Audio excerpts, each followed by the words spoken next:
Hi, let me show you how we can clean USB charging port on the JBL Flip 7. So first of all, just start by turning off your device, and right now prepare some items. In my case, I'm using SIM tool. Looks like that.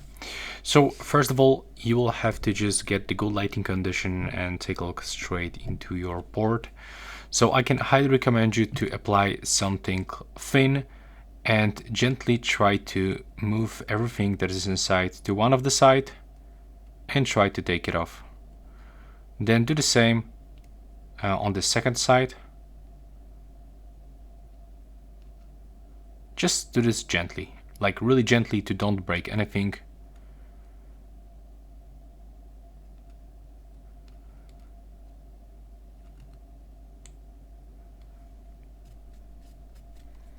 Okay, and right now, as you can see, it's almost finished.